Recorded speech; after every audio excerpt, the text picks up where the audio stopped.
வந்தேன். அதுக்கு முன்னாடி சுவாமிகள் சொன்னாங்க, இந்த ஃபார்மர் ப்ரொடியூசர் ஆர்கனைசேஷனை பற்றி கொஞ்சம் பேசுங்க அப்படின்னு. எனக்கு ஃபார்மர் ப்ரொடியூசர் ஆர்கனைசேஷன் வந்து 2014 ஒரு தொடர்பு ஏற்பட்டது. உங்களுக்கு நீங்க ஒரு சிலருக்கு கேள்விப்பட்டிருப்பீங்கன்னு நினைக்கிறேன். ஆயக்குடியில கொய்யா சாகுபடியாளர் சங்கம் சேர்ந்து ஒரு ப்ரொடியூசர் கம்பெனி ஆரம்பிச்சாங்க 2014. அதாவது கவர்மெண்ட் லான்ச் பண்றதுக்கு முன்னாடியே, கவர்மெண்ட் லான்ச் பண்றது அதுக்கு பின்னாடி தான் பண்ணாங்க.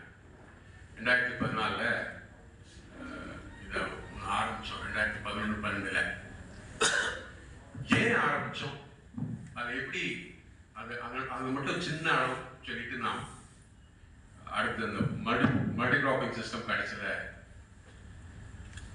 எங்களை மாதிரி பேச வரவங்களுக்கு என்ன ஒரு பயம் வரும்னா, இந்த கூட்டம் கடைசி வரைக்கும் இருக்குமா, எதிர்ச்சுவாங்களா, உங்களை பிடிச்சி வச்சுக்க முடியுமா. இந்த சினிமா தியேட்டர்ல பாட்டு போடும்போது வெளியே போயிடுவாங்க.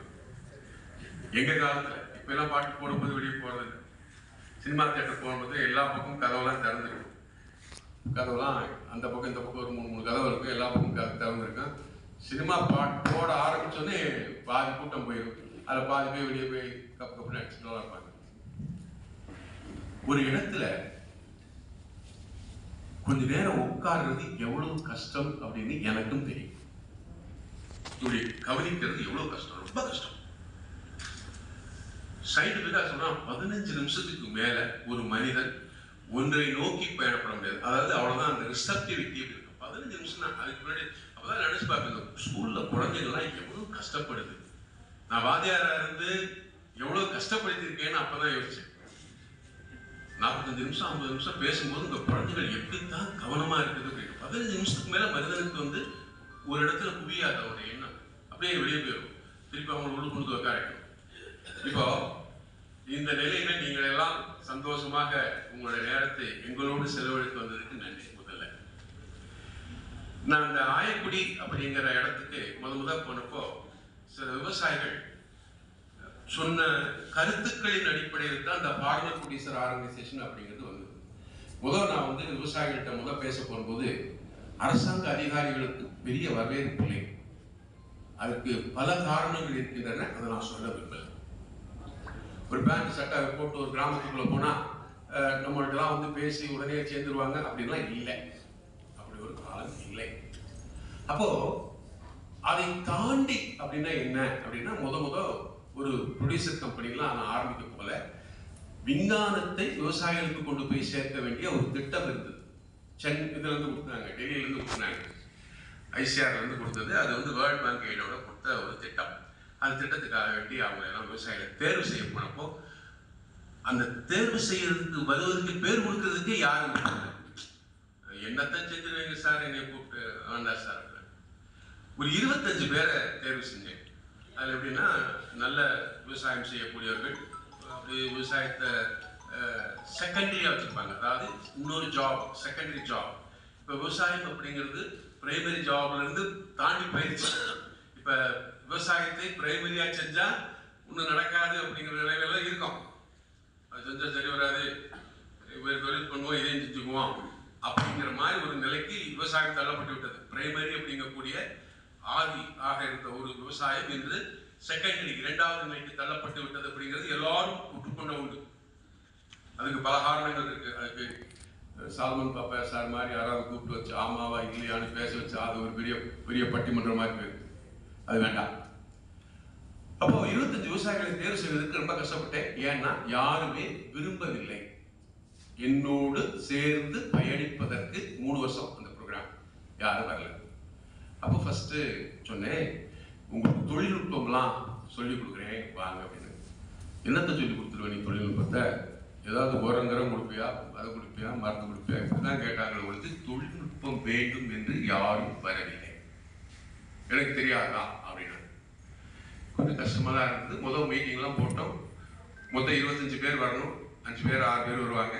அப்புறம் ஒவ்வொரு பொருளாக கொடுத்தேன். ஒரு பொருட்கள், அதாவது தொழில்நுட்பத்தை அதாவது அடுத்து எடுத்து போறதுக்கு அவங்களுக்கு வேண்டிய இடுபொருட்கள் கொஞ்சம் கொஞ்சமாக கொடுக்க ஆரம்பிக்கும் போது 10ங்கிறது 15 ஆச்சு, 18 ஆச்சு, 20 ஆச்சு, 25 ஆச்சு, அப்படி அப்படியே வர ஆரம்பிச்சாங்க. ஒரு 3 மாத காலத்துக்குள் 25 பேரும் இந்த கூட்டத்துக்கு வருவாங்க. மொத்தம் 25 பேர் தான்.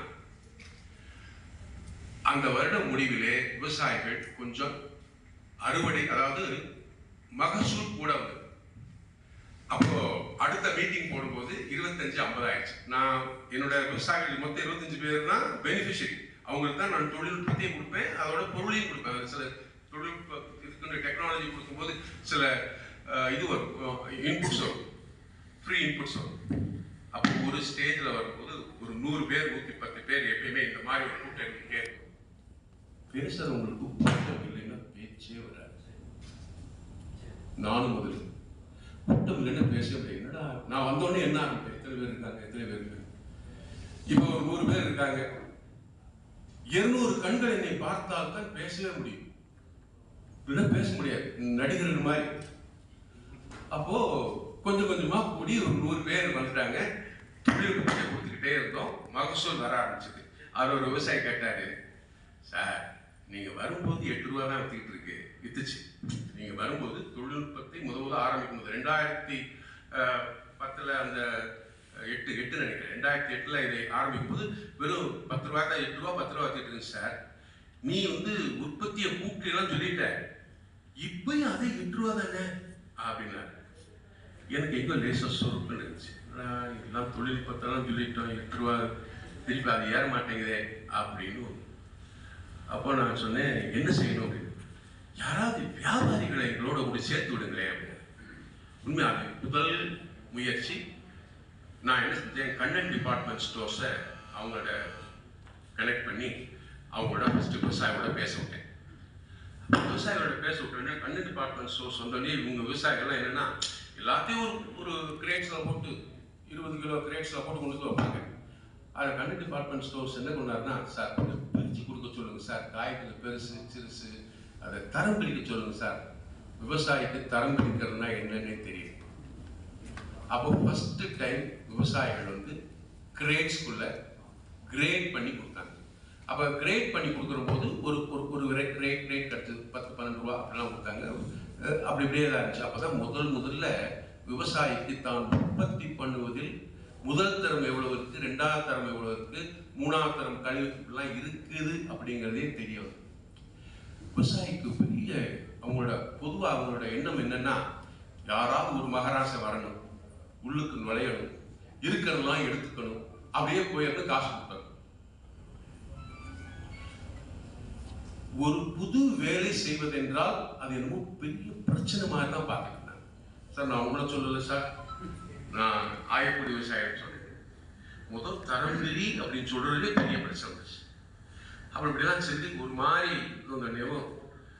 இப்போ மகேசன் அப்படிங்கிறவர் இந்த பொள்ளாச்சிக்கார ஒரு படத்தில் இருந்தவர்கிட்ட அவர் பிடிச்சி இந்த மாதிரி எங்கள் கொய்யா பழம்லாம் முன்னாடிலாம் சின்ன சின்ன காயாக இருக்கும். இப்போ தொழில்நுட்பம், ப்ரூனிங், ஃபர்டிலைசர், கவர் போடுறது, பேப்பர் கவர் போடுறது எல்லாம் போட்டு இப்போ தொழில்நுட்பத்தை கொண்டு போய் சேர்த்துட்டு பழங்கள் நல்லா இருக்குது, நீங்கள் வாங்கி விற்க முடியுமா, எங்கேயாவது பண்ண முடியுமான்னு அவர் அப்போ தேங்காய் அனுப்பிட்டு இருந்தார் சார். கல்ஃப் கண்ட்ரிஸ் தேங்காய் அனுப்பிட்டு இருந்தார் கல்ஃப். அந்த கல்ஃபுக்கு போயிட்டு இருந்த தேங்காயோட இந்த பழத்தையும் நான் ஒரு 2-3 கிரேட்ஸ் அனுப்பி பார்க்குறேன், வாங்கினா திருப்பி தொடங்கும் சார். அப்போ அந்த மகேசன் அப்படிங்கிறவரை கூட்டிட்டு போய் இந்த ஆயக்குடி விவசாயிகிட்ட உட்கார வச்சு பேச ஆரம்பிக்கிறோம். கேட்ட கேள்வி விவசாயிட்ட, இது எப்பவுமே எல்லா விவசாய குரூப்பும் கேட்கறது, எவ்வளவு காசு கொடுப்பீங்க? உடனே அவர் சொன்னாரு, இது என்னால இப்ப சொல்ல முடியாது, இது எப்பவுமே நடக்கிறது. நீங்க ஒரு வியாபாரி கொடுத்துங்க வச்சுட்டு விவசாயி ஒரு 50 விவசாயி 10 விவசாயி வியாபாரி கொடுத்து உட்கார பேசுனா என்ன காசு கொடுப்பீங்கன்னு, அவனுக்கு என்ன வேணும் அப்படின்னு நம்ம கேட்கறதே இல்லை. அப்பதான் மகேஷ் சொன்னாரு, சார் நான் வாங்கிக்கிறேன், நான் வாங்கிக்கிறதா இருந்தா இந்த ஸ்டாண்டர்ட்ல கொடுத்தா வாங்கிக்கிறேன். ஏன்னா இங்க துபாய்க்கு போது அதுக்கு பேர்லாம் வச்சாங்க பின்னாடி ஆய்கோவா அப்படின்ட்டு. நமக்கு ஆய்கோவான்றது ஒரு மாதிரி, அவனுக்கு ஆய்கோவான் ஆயக்குடின்னு முன்னாடி 2-3 எழுத்த போட்டு போட்டான்ட்டான். ஃபர்ஸ்ட் அவர் சொல்றாரு ஸ்டாண்டர்ட் அப்படின்னா ஃப்ரூட் எந்த புள்ளி இருக்கக்கூடாது, ஒரு பழத்தோட எடை 350 கிராம் இருக்கணும், இந்த நெட் போட்டு உள்ளுக்கு வைக்கணும். ஏன்னா இங்கிருந்து பழம் அங்கே போய் சேர்றதுக்குள்ள பழம் அமுங்கி போய் குளவளான்னு ஆகி போயிடும். ஸோ இதெல்லாம் பண்ணணும், சில ஸ்டாண்டர்ட்ஸ்லாம் சொன்னோம். விவசாயிகள் இதெல்லாம் எங்கிட்ட செய்ய அப்படின்ட்டு மொத்தம் 100 பேர் வருவாங்க. நான் அவ்வளோதான், நான் மர்ஜ் ஆகிட்டேன், இதுக்கு மேலே ஒன்றும் பண்ண முடியாத ஒன்று இருக்குது அப்படின்ட்டு. அது பெரிய சந்தோஷப்படக்கூடிய ஒரு 10 விவசாயிகளோடு சேர்ந்து, சார் நாங்கள் செய்கிறோம் சார். இளைஞர்கள் அவர்கள் ஒரு 10 இளைஞர்கள் ஒன்று சேர்ந்தாங்க. சேர்ந்து அந்த ஸ்டாண்டர்டுக்கு சப்ளை பண்ண ஆரம்பித்தாங்க. அந்த ஸ்டாண்டர்ட் சப்ளை பண்ணுறதுக்கு கிரேட்ஸை கொடுத்த உடனேவும் அந்த வியாபாரி கிலோ 30 ரூபாய்க்கு எடுத்துக்கிறேன் அப்படின்ட்டார். கிலோ 30 ரூபாய்க்கு எடுத்துக்கிறேன். ஸோ முதலில் 8 ரூபாய்க்கு விற்று கொண்டிருந்த ஆயக்குடி கொய்யா 30 ரூபாய்க்கு ப்ரொக்யூர் பண்ணப்பட்டு, இங்கேருந்து எங்கே போனோம், இந்த கோழிக்கோடு பக்கத்தில் ஒரு ஏர்போர்ட் இருக்குது, திருச்சூர் பக்கத்தில் ஒரு ஏர்போர்ட் இருக்குது, அந்த ஏர்போர்ட்டில் ஏறி போகணும். இதில் ஒரே ஒரு கண்டிஷன் என்னன்னா, இவங்க ஏர்லி மார்னிங் கொய்யா பழத்தை எடுத்து 8-8:30க்கு ஹேண்ட் ஓவர் பண்ணால் தான் அந்த ஃப்ளைட்டை பிடிக்க முடியும். ஸோ காலையில் 6 மணிக்கு ஒரு விவசாயி என்ன செஞ்சாரு, காலைல 6 மணிக்கு போனால் அங்கே யானையெல்லாம் நிற்குதுன்ட்டாங்க. ஏன்னா அது சிறுமலை பக்கத்தில் இருக்கிறதுனால யானையெல்லாம் நிற்குது. ஃபஸ்ட்டு அந்த பழத்தை எடுத்து கொண்டு போய் ஆயக்குடியில் கொண்டு போய் அந்த இதில் கொடுத்து எக்ஸ்போர்ட் ஆகி இந்த பழங்களுக்கு ஒரு பெரிய வரவேற்பு வர ஆரம்பிச்சிச்சு. 8 ரூபாய் விற்று கொண்டிருந்த லோக்கல் மார்க்கெட்ல இப்போ பழங்கள் எல்லாம் 20 ரூபாய் 25 ரூபாய்க்கு வந்துச்சு. எப்போ உங்க பழங்கள் அதிக விலைக்கு போகும்னா, மார்க்கெட்ல காம்படிஷன் இருந்தா மட்டும்தான் போகும். அப்பதான் முதல் சொன்னாங்க, சார் 8 ரூபாய்க்கு வித்துட்டு இருந்ததை நீங்க எக்ஸ்போர்ட் குவாலிட்டின்னு 30 ரூபாய்க்கு 35 ரூபாய்க்கு பண்ணி லோக்கல் மார்க்கெட்ல 25 ரூபாய்க்கு வந்துருச்சு சார். அப்ப லோக்கல் மார்க்கெட்ல இருக்க விவசாயிட்டு வந்த வியாபாரிட்ட கேட்டேன், ஏன் சார் எங்க பிரச்சனையை பண்ணி விட்டீங்க, பழமெல்லாம் எக்ஸ்போர்ட் கொடுக்குறேங்கிறான், எங்களுக்கு பழம் வர மாட்டேங்குது, அதனால விலையை கூட கொடுக்க வேண்டியதா போச்சு. முதலில் விவசாயிகள் தங்களுடைய பொருளுக்கு தரம் உயர்த்தி கொடுக்கும் போது மட்டுமே தான் அவருடைய விலைகளை அவர்கள் பேசுவதற்கான இடத்துல இருந்தாங்க. அதாவது நெகோசியேட் பண்றது அப்படிங்கிறது அவ்வளவு ஈஸி கிடையாது. அப்படின்னா என்ன, நான் நிறைய இடத்துல பேசியிருக்கேன். ஒரு 10 கம்பெனி தான் தீப்பெட்டி கம்பெனி, ஒரு 2 லாரி லோடு ஏறும். அவன் அந்த தீப்பெட்டிக்கு மேல 1 ரூபாய் 25 பைசான்னு எழுதுறான் சார். அந்த தீப்பெட்டி மேல எழுதுறான் இவ்வளவு காசு எப்படி தீப்பெட்டி.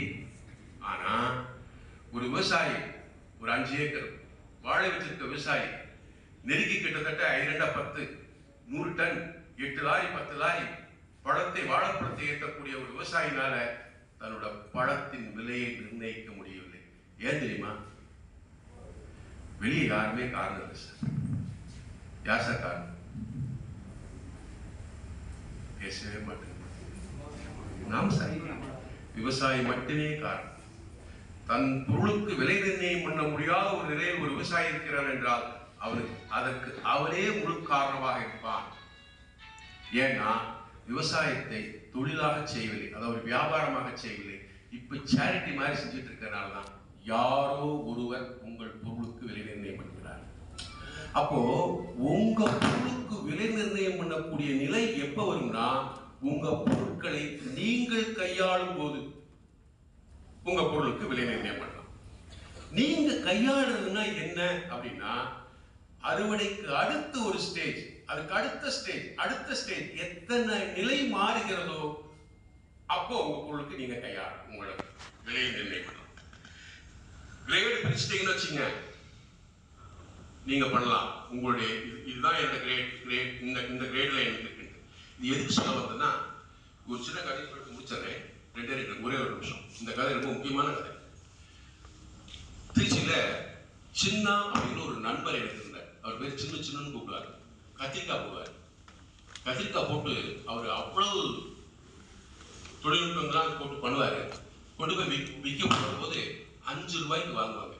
சார் இது நடந்தது 25 வருஷத்துக்கு முன்னாடி, எனக்கு முடியலாம் அப்பெல்லாம் நினைக்கல, 25-30 வருஷத்துக்கு முன்னாடி. இந்த விவசாயிக்கு நான் தொழில்நுட்பத்தை கொடுத்துக்கிட்டே இருக்கேன். கடைசியில் ஒரு நாள் அந்த விவசாயிகிட்ட சொன்னா, சார் நான் 5 ரூபாய்க்கு என் கத்திரிக்காய் வாங்கி 25 ரூபாய் 20 ரூபாய்க்கு அங்கே விற்கிறாங்க சார் அப்படின்னு. எனக்கு ரொம்ப வருத்தமா இருந்துச்சு. அப்பெல்லாம் தெரியாது, நமக்கு படிச்சு முடிச்சு வேலைக்கு வரும்போது விவசாயிகளோட பிரச்சனைகளை நமக்கு எங்க தெரியாது. அப்போ அந்த சின்னு அப்படிங்கிற விவசாயியை கூப்பிட்டுக்கிட்டு திருச்சியில் இருக்கக்கூடிய கத்திரிக்காய் போடுற இடத்துக்கு கூட்டிட்டு போய் பார்த்தா அந்த கத்திரிக்காய் வியாபாரி உட்காந்துருக்கான். அவர்கிட்ட கேட்டேன், என்னங்க நான் தான் இப்போ கேட்டு வரேன், கத்திரிக்காய் வெளியே 25 ரூபான்னு சொல்றாங்க, சின்ன குடுத்து போட்டு 5 ரூபாய்க்கு வாங்குறீங்களே. அதுக்கு அந்த வியாபாரி சொன்னாரு, புரோக்கர், ஓ நீ வந்தாளா அப்படின்னா என்ன காலையில் வா அப்படின்னா. எதுக்கு நீ காலையில் வர சொல்றீங்க? இப்பயும் பேசணும்னு 5 ரூபா வாங்குறீங்க, 25 ரூபாய்க்கு விற்கிறீங்க, பாவம் இல்லையா? விவசாயத்தை செஞ்சா தானே உங்களுக்கு வேலை இருக்கும் அப்படின்னு. காலைல வா சார் அப்படின்னு. சார் அடுத்த நாள் காலையில் போனேன் 6 மணிக்கு. ஒரு 60-70 மூடை இருந்துச்சு சார் சுற்றி கத்திரிக்காய். அது வியாபாரி என்கிட்ட கேட்டேன், என்ன கேட்டேன், இதுல எந்த மூடையை தட்டி விட அப்படின்னு. எனக்கு ஒண்ணுமே தெரியல. ஏன் அப்படின்னு. நான் ஒரு மூடையை தட்டுவேன், அப்புறம் நீ ஏதாவது சொல்லுவேன், நீ எந்த மூடையை தட்டுன்னு சொல்லி தட்டுறேன் அப்படின்னு. நான் 4வது மூடையை தட்டு அப்படின்னு. அந்த 64 கத்திரிக்காய் மூடையில 4வது மூடையை அந்த வியாபாரி தட்ட சொன்னான். தன்னோட ஆளை கூப்பிட்டு தட்டுறோம். அதுக்குள்ள 60 கிலோ கத்திரிக்காய், 20 கிலோ சூத்து இருந்துச்சு. 20 கிலோ சூத்து இருந்துச்சு. அப்ப என்ன பார்த்தேன், ஏன் சார் 60 கிலோ இருக்குது, 40 கிலோ சூத்து நல்ல கத்திரிக்காய், 20 கிலோ சூத்து கத்திரிக்காய், இதுக்கு நான் எப்படி சார் காசு கொடுக்க முடியும்? 5 ரூபா கொடுக்குவா, 6 ரூபா கொடுக்கணும் அப்படின்னு சொன்னேன். எனக்கு அப்படியே ஆடிட்டு அப்படி மெதுவா சின்ன பார்த்தேன். என்ன சின்ன இப்படிதான் சார் அப்படின்னு. ஆக எப்போது வியாபாரத்தில் 2 பேருக்கும் நம்பிக்கை இல்லாமல் இருக்கிறதோ அப்ப வியாபாரம் இல்லை. எப்போ என்னோட பொருள் மேல ஒரு மதிப்பை நான் கூட்டுகிறேனோ அப்ப நான் பேசலாம். நீங்கள் தரும் பொருளை கிரேட் பண்ணியோ இல்ல அடுத்த நிலைக்கு கொண்டு போனாலோ உங்க பொருளுக்கு விலை நிர்ணயம் செய்யக்கூடிய நிலைக்கு வருவீர்கள். அதற்கு ஒரே வழி ப்ரொடியூசர் கம்பெனி மட்டும்தான். ஒரே வழி. எதுக்கு சொல்லணும்னா, அந்த 25 விவசாயிகள் எல்லாம் ஒன்று சேர்ந்து தன்னோட பொருளுக்கு விலை நிர்ணயம் பண்ணாங்க. விலை நிர்ணயம் பண்ணி எக்ஸ்போர்ட் காரன் வந்து 30 ரூபாய்க்கு எடுத்தான், லோக்கல் மார்க்கெட் விலை 20 ரூபா. கடைசியில் என்கிட்ட கேட்டதான், ப்ரொடியூசர் கம்பெனியில வந்து நான் அப்பெல்லாம் ப்ரொடியூசர் கம்பெனியில வந்து ஆரம்பிக்கலாம் இல்லை, முதல் இவங்கெல்லாம் செய்வேன். கடைசியில் நான் அவர்களை விட்டு வரும்போது ஒரு விவசாயி எந்திரிச்சு கேட்டார், அப்பெல்லாம் நான் ப்ரொடியூசர் கம்பெனி ஆரம்பிக்கல, என்னை அனாதையா விட்டு செல்கிறாயே, இது நல்லா இருக்கா அவருக்கு அப்படின்னு கேட்டார். ஒரு விவசாயி, ஞானவேல் ஒரு விவசாயி. அப்படி பதறி போயிட்டேன். அப்ப கேட்டேன், நான் என்ன செய்யணும்? எங்களை எல்லாம் நீ போன பின்னும் ஒன்று சேர்த்து வைப்பதற்கு ஏதாவது ஒரு முயற்சி எடுக்கலாம்ல அப்படின்னா. அப்படி ஆரம்பிச்சேன் சார் 2014 ஆயக்குடியில விவசாயிகள், ஆயக்குடி கொய்யா விவசாயிகள் சங்கம் ஆரம்பிச்சு. இன்றும் அது நடந்து கொண்டிருக்கிறது. இது எதுக்கு சொல்ல வரேன்னா, தனிமரம் தோப்பாக ஒன்று சேர்ந்தீர்களே ஆனால் உங்களால ஒரு விலை நிர்ணயம் பண்ண முடியும். ஊர் கூடி தேர்ந்தெடுக்கலாம். நீங்க எல்லாம் சேர்ந்தீங்கன்னா ஒரு பிரச்சனையை அடுத்த கட்டத்துக்கு கொண்டு போய் சேர்க்கலாம். அதற்கான முயற்சியில் தான் இந்த அமைப்புகள் நடத்திருக்காங்க. நீங்கள் வந்து எனக்கு என்ன அப்படின்னா, நீங்கள் எல்லாம் ஒன்று சேர்ந்து அடுத்த கட்டத்திற்கு இந்த விவசாயத்தை கொண்டு போக வேண்டும் என்றால் ஒரே இது வந்து வழி வந்து இந்த ப்ரொடியூசர் கம்பெனியை நீங்க அடுத்தடுத்து கொண்டு போகலாம். நீங்க சாதாரண என்ன நினைக்கிறீங்கன்னா, பல நேரங்கள்ல இதனால் எனக்கு என்ன லாபம் அப்படிங்கிறதுனாலதான் இந்த 400-300க்கு மேல போக மாட்டேங்குது. எப்பயுமே வந்து சார், அதனால சொல்ல ஊர் கூடி தேர்வு எடுக்கிறது மாதிரி நீங்கள் எல்லாம் சேர்ந்து காலைல பேசி போறாங்க. ஒருத்தர் இன்னொரு 5 பேரை கூட்டி வந்து சேர்த்திருந்தோம்னா 1000 பேர் ஒரு பெரிய பிரச்சனையா சார். எனக்கு எதுக்கு அப்படிங்கிறதா சார் பலருடைய எண்ணமா. நான் நினைச்சா எனக்கு என்ன செஞ்சிட போறாங்க, இது என்னன்னு எனக்கே தெரியல. ஆனா என்ன ஒரே ஒரு வருத்தப்படக்கூடிய ஒரு நிகழ்வு என்றால், உலகத்துல யாரோ முக்கியமான மனிதனாகி விடுகிறான். யாரோ, நான் யார்களையும் சொல்ல விரும்பவில்லை, ஒரு சினிமா நடிகர்கள் வந்து யாரோ முக்கியமான ஆகி விடுகிறான். தினம் உணவு கொடுக்கக்கூடிய விவசாயி எனக்கு முக்கியமானவன் இல்லை என்று நினைக்கக்கூடிய சமுதாயத்தை சார்ந்தவர்களாக நாம் ஆகிவிட்டோம். சாப்பாடு போடுறாங்க, 3 நேரம் சாப்பாடு. சோத்துக்குள்ள கை வைக்கும் போது எவனோ ஒருத்தர் சேர்த்துக்குள்ள கை வைத்துதான் இது வருகிறது என்ற எண்ணத்தை இந்த சமுதாயத்துக்கு கொண்டு போய் சேர்க்காம விட்டது யாரோட குறை சார்? எல்லாரோட குறை. அதுக்கு தனிப்பட்ட மனுஷன் மட்டும் வாங்க முடியும். நாம் எல்லோரும் சேர்ந்து விவசாயி ஒரு முக்கியமானவன், அவன் நல்லா இருந்தா நாம நல்லா இருக்க முடியும் என்ற ஒரு எண்ணத்தை இனிமேலாவது விதைக்க வேண்டும் என்று கூறி வாய்ப்பு தந்தவர்களுடைய